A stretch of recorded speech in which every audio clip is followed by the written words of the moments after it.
भागलपुर के सुल्तानगंज के मुरारका कॉलेज के प्रांगण में 18 दिसंबर को नगर निकाय चुनाव के मतदान को लेकर एसडीओ धनंजय कुमार के नेतृत्व में नगर परिषद सुल्तानगंज के 64 बूथ एवं अकबर नगर नगर पंचायत के बूथों पर सेक्टर मजिस्ट्रेट एवं मजिस्ट्रेट की नियुक्ति करते हुए ईवीएम मशीन देकर अकबर नगर पंचायत के बूथों एवं नगर परिषद सुल्तानगंज सहित बूथों की ओर रवाना किया गया। इस दौरान एसडीओ धनंजय कुमार ने मीडिया को बताया कि नगर निगम चुनाव को लेकर सभी बूथों पर सेक्टर मजिस्ट्रेट एवं मजिस्ट्रेट की नियुक्ति की गई है। इसके लिए सभी बूथों पर ईवीएम मशीन देकर रवाना किया गया है। इसके लिए सभी बूथों पर पुलिस बल को लगाया गया है ताकि शांतिपूर्ण मतदान हो सके। साथ ही सभी मतदाताओं से अपने मौलिक अधिकार का प्रयोग करते हुए मतदान करने की अपील की। इस दौरान उप निदेशक कल्याण विभाग के अनु कुमारी, बीडीओ मनोज कुमार मुर्मू, सीओ शंभूशरण राय, सहकुंड बीडीओ अभिनव कुमार, सांख्यिकी पदाधिकारी राजेश कुमार, कृषि पदाधिकारी अजय मनी, बजरंग दल के प्रभारी सूरज कुमार, थाना अध्यक्ष प्रियरंजन कुमार सहित अन्य अधिकारी व पुलिसकर्मी मौजूद थे। अभी यहाँ पे पोलिंग पार्टी की डिस्पैच की जा रही है और साथ ही साथ सेक्टर पदाधिकारी, क्लस्टर प्रभारी जो बनाया गया है, प्रत्येक 3 वार्ड पे क्लस्टर बनाया गया है जहाँ पे रात्रि में जाके पोलिंग पार्टी और जो पीसीजीपी है वो रुकेंगे। उसके बाद वो अपने संबंधित बूथ के लिए प्रस्थान करेंगे। साथ ही साथ सेक्टर पदाधिकारी की भी नियुक्ति की गई है ताकि इलेक्शन के दिन वो मोबाइल रहेंगे फील्ड में, और अगर कहीं पे बीयूसीयू में कुछ समस्या आती है तो मास्टर ट्रेनर भी टैग हैं उनके साथ, वो अविलंब जाके उसको ठीक करेंगे ताकि निर्बाध हम लोग इलेक्शन करवा सकें। सभी जगह पे फोर्स की डिप्यूटेशन की गई है, लगभग सभी लोग आके ज्वाइन भी कर लिए हैं। तो हम लोग इसी तरह से शांतिपूर्वक चुनाव। मतदाताओं के लिए सर क्या निर्देश देंगे सर? मतदाताओं से देखिए निर्देश का उनसे यही अपेक्षित है कि ज़्यादा से ज़्यादा संख्या में आए, क्योंकि मतदान का उपयोग करें, उन्हीं का ये अधिकार है। 5 साल में एक बार चुनाव होता है, नगर निगम का चुनाव, और जितना लोकल स्तर का चुनाव होता है उतना ज़्यादा हम लोग के जीवन से जुड़ा हुआ चुनाव है। सफाई की बात हो, पानी की बात हो, वो कहीं ना कहीं नगर निगम से जुड़ा हुआ है। उनसे यही अपील है कि वो ज़्यादा से ज़्यादा संख्या में आए, जो आयोग के निर्देश हैं उसका पालन करें। छपरा में जहरीली शराब से 80 लोगों की जहां मौत हो गई, उसके बावजूद लोग शराब पीने से बाज नहीं आ रहे हैं। वहीं उत्पाद विभाग के द्वारा लगातार शराब पीने और शराब बेचने वालों के खिलाफ सघन कार्रवाई की जा रही है। कल दोपहर से जिले में चलाए जा रहे विशेष अभियान के तहत 89 शराब पीने वाले पकड़ाए हैं। वहीं 11 शराब बेचने के आरोप में गिरफ्तार किए गए हैं। कुल 100 लोगों की गिरफ्तारी उत्पाद विभाग के द्वारा की गई है। वहीं उत्पाद विभाग के लोगों का कहना है कि अधिकतर लोग बगल से सटे झारखंड से शराब पीकर पहुंच रहे हैं और उसी रास्ते से शराब लाई भी जाती है, जिसकी सूचना पर लगातार कार्रवाई भी की जा रही है। वहीं गिरफ्तार लोगों को मेडिकल के लिए सदर अस्पताल लाया गया, जहां लाइन लगाकर सभी का कोरोना जांच कराया जा रहा है। पूरे बिहार में सभी जिला में युद्ध स्तर पर छापामारी चल रही है और सभी जिला में नज़र रखा जा रहा है और काफ़ी संख्या में लोग पकड़ा रहे हैं। भागलपुर में 89 व्यक्ति पकड़े गए हैं पीने में और 11 व्यक्ति शराब के साथ पकड़े गए हैं। ये लगातार छापामारी से रातों और दिन चल रहा है काफ़ी तेज़ी से, और सभी अफसर मिल करके छापामारी कर रहे हैं। बॉर्डर एरिया पास में पड़ता है, इसलिए झारखंड बगल में है, इस कारण लोग उधर से पी करके आ जाते हैं। जिला स्तर में तो उस तरह की कोई शिकायत नहीं मिलती। जहां शिकायत मिल रही है वहां तुरंत छापामारी किया जा रहा है। भागलपुर के कला केंद्र में 3 दिवसीय रंग महोत्सव की शुरुआत हो गई। कार्यक्रम के उद्घाटन के बाद भागलपुर के ताल संस्था के द्वारा झिझिया डांस, छठ गीत पर डांस व शादी के बाद विदाई के गीतों पे डांस का आयोजन किया गया। स्टार डांस ग्रुप की संस्थापक श्वेता भारती के नेतृत्व में डांस की प्रस्तुति की गई। इस दौरान काफी संख्या में दर्शकों ने नृत्य का लुत्फ उठाया। नगर निकाय चुनाव को लेकर भागलपुर की शहरी क्षेत्र में अब सरगर्मी तेज होने लगी है। 28 दिसंबर को मेयर, उप मेयर और पार्षद पद के लिए मतदान होना है, जिसके लिए अब सभी प्रत्याशियों ने अपने प्रचार प्रसार में जोर लगा दिया है। नगर निगम भागलपुर से मेयर पद की प्रत्याशी डॉक्टर वसुंधरा लाल लगातार जनसंपर्क अभियान चला रही है। वो लोगों से मिलकर अपने वादों और इरादों से मतदाताओं को अवगत करा रही हैं। साथ ही अपने चुनाव चिन्ह टमटम छाप पर मतदाताओं से वोट करने की अपील भी कर रही हैं। जनसंपर्क अभियान के तहत भागलपुर नगर निगम की मेयर पद की प्रत्याशी डॉक्टर वसुंधरा लाल ने आज खलीफाबाग मुख्य बाजार, वैरायटी चौक, सूजागंज, हड़ियापट्टी, सूतापट्टी, पराठा गली, बाटा चौक, कलाली गली, स्टेशन चौक, महावीर प्रसाद द्विवेदी रोड, कोतवाली चौक सहित पूरे बाजार में घूम घूमकर मतदाताओं से मिली और अपने पक्ष में मतदान करने की अपील की। इस दौरान वसुंधरा लाल के साथ उनके समर्थक और महिलाओं की अच्छी खासी भीड़ भी देखी गई। मीडिया से बात करते हुए डॉक्टर वसुंधरा लाल ने बताया कि उन्हें मतदाताओं का भरपूर सहयोग मिल रहा है। अपनी बातों से वो मतदाताओं को अवगत करा रही हैं और उन्हें पूरा विश्वास है कि मतदाता इस बार राजनीति और जात पात से उठकर उन्हें वोट करेंगे। साथ उन्होंने कहा कि मतदाता अगर उन पर विश्वास जताते हैं तो स्मार्ट सिटी भागलपुर की सभी विकास कार्यों को वो जल्द से जल्द पूरा करवाएंगी। मुझे तो जनता का भरपूर समर्थन दिख रहा है। मुझे लगता है कि जनता मुझे इतना पसंद कर रही है, वो अपने घरों से निकल के बाहर आ करके हमको भरपूर प्यार दे रही है। मैं पूरी जनता की दिल से आभार देती हूँ और उनका शुक्रिया अदा करती हूँ। मैं भागलपुर की जनता से ये अपील करना चाहूँगी कि मुझे आप उस पद पर बैठाएं जिसके लिए आप मेरे लिए बाहर आती हैं, मुझे सपोर्ट करती हैं और उसके बाद में आप सबों का जो भी प्रॉब्लम है, जो भी आपकी असुविधाएं हैं, सबको मैं दूर करूँगी।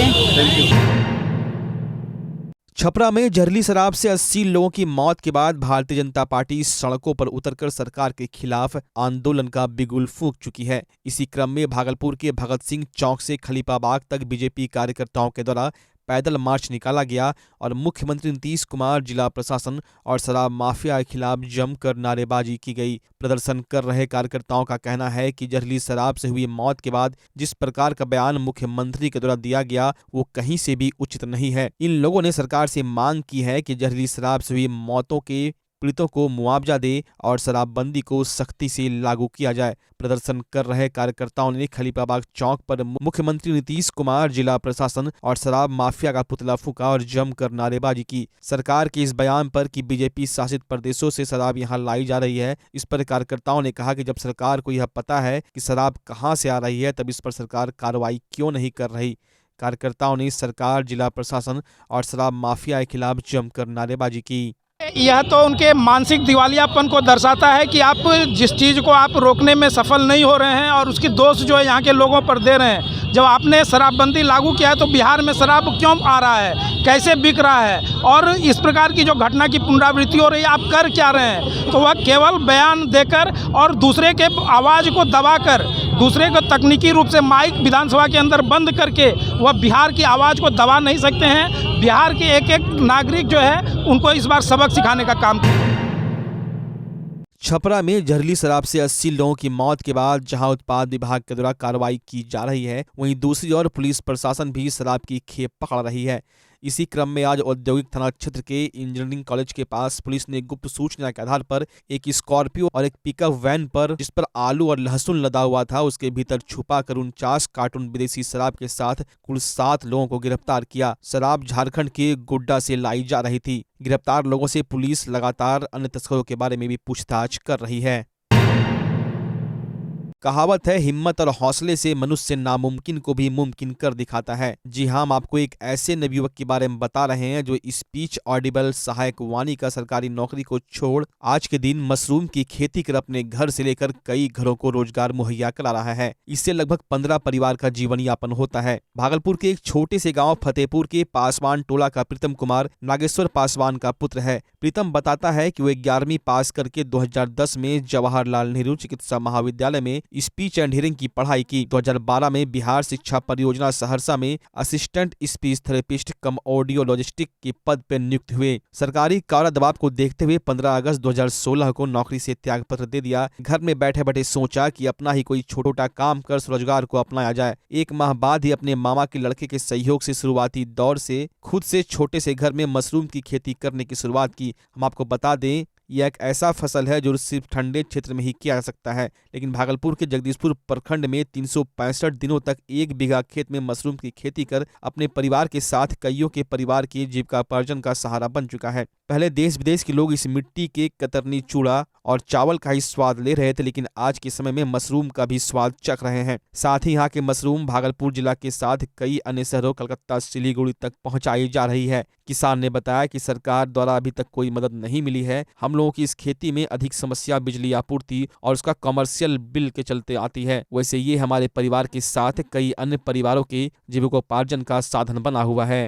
देखिए, ये दुनिया को पता है कि जगदीशपुर का कतरनी पूरे ऑल ओवर इंडिया के अलावा और बाहर कहाँ जाता है ये तो आइडिया नहीं, बट पूरे ऑल ओवर इंडिया में जाता है, ये तो आप जान ही रहे हैं। लेकिन ये भी आपको जानना होगा कि कुछ ऐसे जगह हैं जहाँ पे कि पानी का अभाव होता है और वहाँ पे खेती नहीं हो सकती है। तो उसी में से मैं जगह ढूंढ रहा था कि मुझे मशरूम का काम करना है, क्योंकि मैं प्रॉपर तो रहने वाला भागलपुर सबौर से हूँ। तो वहाँ पे इस तरह का मुझे लैंड नहीं मिल रहा था जहाँ पे कि मैं काम कर सकूँ सही से।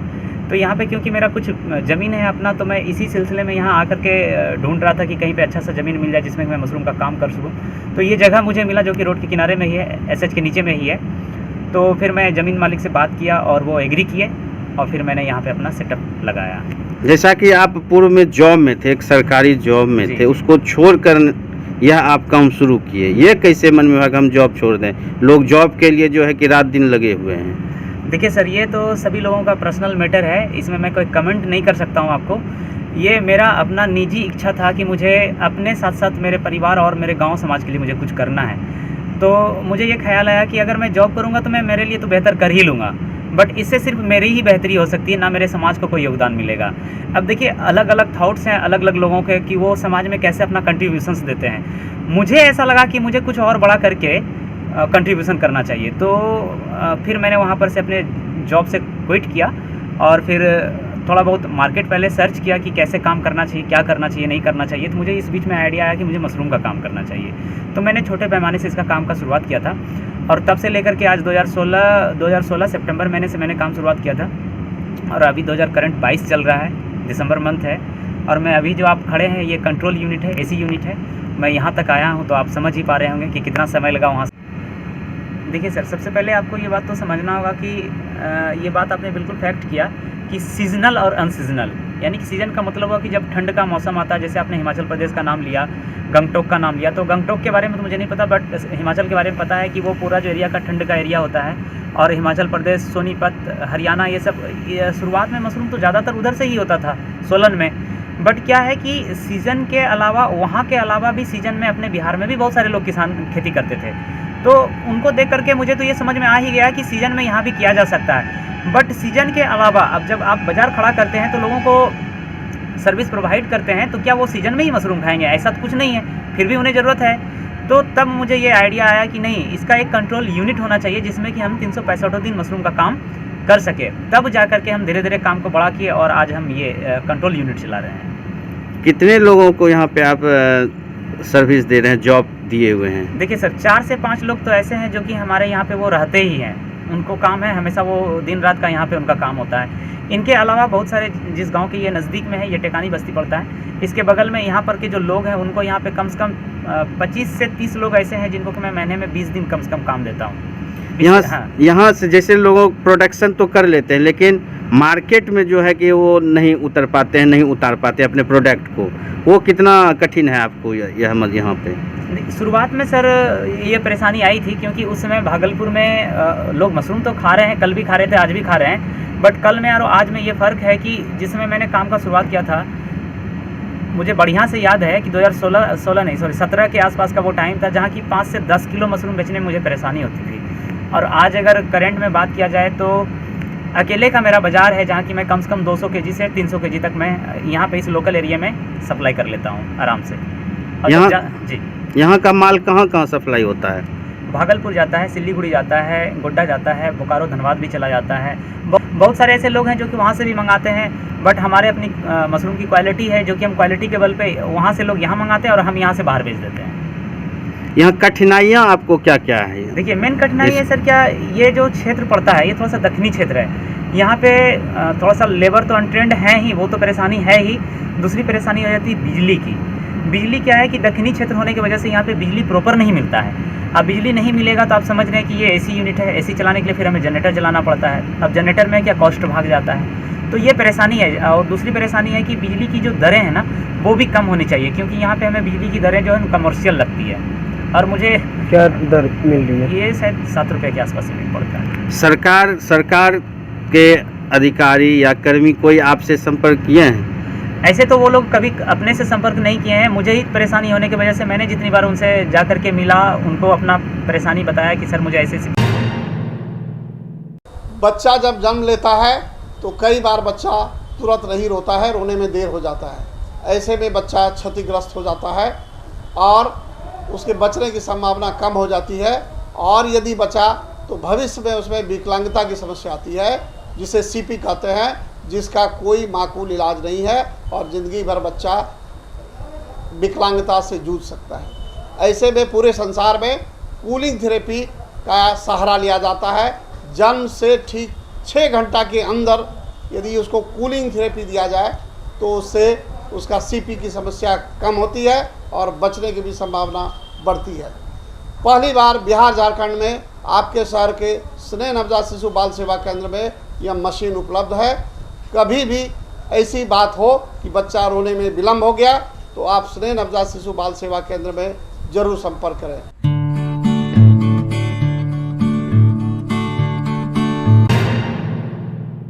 भागलपुर के नौगछिया के परबत्ता थाना क्षेत्र के छर्रा पाटी गांव के केला बागान के पास अभिमन्यु कुमार नामक युवक को गांव के ही सुभाष यादव के द्वारा गोली मारकर घायल कर दिया गया, जिसे इलाज के लिए जवाहरलाल नेहरू चिकित्सा अस्पताल में भी भर्ती कराया गया है, जहां घायल की स्थिति नाजुक बताई जा रही है।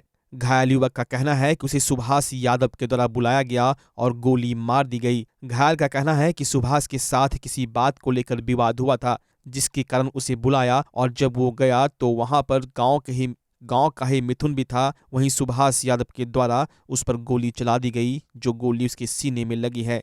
घटना की सूचना के बाद पुलिस मामले की छानबीन में जुट गई है। हम पहले मेरे को बुलाया, वहाँ पे हम गए और वहाँ पे गोली कॉक करके पहले वो जो है मैगजीन निकाल लिया। कॉक जो किया है गोली उसमें हटा रहा है, उसको पहले निकालना चाहिए।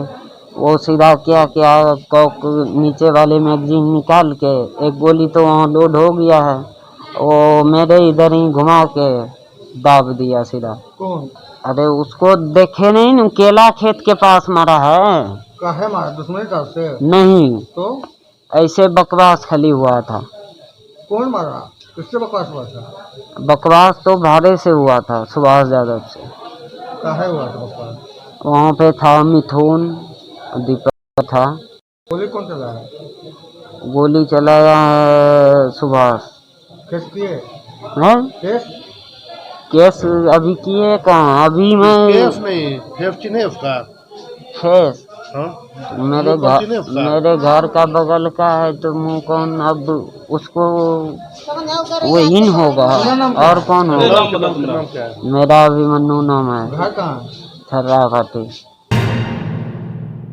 13 दिसंबर को पटना के डाक बंगला चौराहा पर 7वें चरण के शिक्षक अभ्यर्थियों पर हुए लाठीचार्ज के विरोध में सैंडिस कंपाउंड से विरोध मार्च निकाला गया, जो स्टेशन चौक पर जाकर समाप्त हुआ। विरोध मार्च के दौरान शिक्षकों ने अपनी मांगों के समर्थन में जमकर नारेबाजी की। वहीं सरकार और शिक्षा मंत्री के खिलाफ भी नारेबाजी की गई। प्रदर्शन कर रहे शिक्षक अभ्यर्थियों का कहना है कि शांतिपूर्ण तरीके से प्रदर्शन किया जा रहा था, लेकिन सरकार के निर्देश पर उन लोगों के साथ बर्बरतापूर्ण लाठीचार्ज कर सैकड़ों की संख्या में शिक्षकों को पीटा गया, जिसमें कई शिक्षक अभ्यर्थी घायल हो गए। इन लोगों का कहना है कि अगर सरकार 28 दिसंबर तक इनकी मांगों को नहीं मानती तो प्रखंड स्तर से लेकर जिला स्तर तक आंदोलन किया जाएगा। वहीं शिक्षक अभ्यर्थियों के द्वारा मुख्यमंत्री नीतीश कुमार, उप मुख्यमंत्री तेजस्वी यादव, शिक्षा मंत्री का पुतला भी दहन किया गया। सर, आपने देखा होगा कि 13 दिसंबर को किस तरीके से पटना के डाक बंगले चौराहे पर शांतिपूर्ण तरीके से धरना प्रदर्शन कर रहे 7वें चरण के शिक्षक अभ्यर्थियों के ऊपर लाठीचार्ज किया गया, जिसमें हमारे बहुत सारे साथी घायल हो गए, बहुत सारे साथियों का हाथ पांव टूट गया है, बहुत सारे साथियों को अंदरूनी चोटें आई हैं और लगभग सैकड़ों साथी जो हैं अस्पताल में कहीं ना कहीं इलाजरत हैं। उन सभी अभ्यर्थियों के लिए, उन सभी के दुख दर्द में खड़े होने के लिए हम लोग कैंडल मार्च लेकर निकले हुए हैं। साथ ही सरकार को यह संदेश देना चाहते हैं कि सर, अगर आप सोच रहे हैं कि पटना के डाक बंगले चौराहे पर आपने हमें पीट कर हटा दिया और 7वें चरण के शिक्षक अभ्यर्थी शांत हो जाएंगे, तो इस गलतफहमी में आप मत रहिए। अब आप देख लीजिए कि किस तरीके से जिलावार हम सभी शिक्षकों ने इस तरीके से तेजस्वी यादव जी का, मुख्यमंत्री जी का और शिक्षा मंत्री जी का पुतला दहन कर ये आप लोगों को संदेश देने का हम लोग काम कर रहे हैं कि जल्द से जल्द अगर 25 दिसंबर के अंदर हम लोगों का नोटिफिकेशन नहीं आता है, हम लोगों का नियमावली नहीं आता है, तो आने वाले समय में 28 दिसंबर को हम लोग डाक बंगला 3 करेंगे। और अब जिले से लेकर पंचायत, प्रखंड, हर स्तर पे जहां भी हम लोगों को प्रदर्शन करना होगा, जहां भी ठगबंधन सरकार की नीतियों को बताना और गिनाना होगा, हम लोग पूरी मजबूती से गिनाएंगे। और बिहार के जितने भी युवा हैं, सिर्फ शिक्षक अभ्यर्थी ही नहीं, उन सभी युवाओं को भी बताने का हम लोग काम करेंगे कि यह जो सरकार है, जो 10 लाख पहली कैबिनेट से रोजगार देने का, सरकारी नौकरी देने का वादा करती है, वो बिल्कुल झूठ है। क्योंकि आप देख सकते हैं कि हम जितने भी अभ्यर्थी यहाँ पर खड़े हैं वो सर्टिफिकेट होल्डर हैं, हम लोग सीटेड क्वालिफाइड है, और जब हम ही लोगों को रोजगार नहीं मिल रहा है, हम ही लोगों को पीटा जा रहा है, तो बिहार के जितने भी आने वाले न्यू जनरेशन के हमारे यूथ हैं, जो भविष्य हैं, जो अलग अलग प्रतियोगी परीक्षा का तैयारी कर रहे हैं, क्या उन लोगों को नौकरी मिलेगी? यहाँ पर आप देख सकते हैं कि बहुत सारे ऐसे साथी भी हैं सैकड़ों की संख्या में, जो कि अभी प्रतियोगी परीक्षा की अलग अलग प्रतियोगी परीक्षा की तैयारियों में लगे हैं। उन लोगों को भी रोजगार नहीं मिलने जा रहा है। इस बात को हम लोग अलग अलग जगह बताने का काम करेंगे। इसलिए सरकार से विनती है, निवेदन है, और सरकार से हम लोग आक्रोश भी दर्ज कर रहे हैं कि आप 25 दिसंबर तक हम लोगों का नोटिफिकेशन दीजिए, नहीं तो आने वाले समय में हमारा आंदोलन और बड़ा होगा और विस्तार रूप लेगा। मेरा नाम मानस कुमार सिंह है। मैं भागलपुर जिले से हूँ। मेरे साथ कृष्णा सर है जो जिलाध्यक्ष है। इन्हीं के नेतृत्व में यह पूरा कार्यक्रम हो रहा है और अभी हम लोग भागलपुर के ही चौक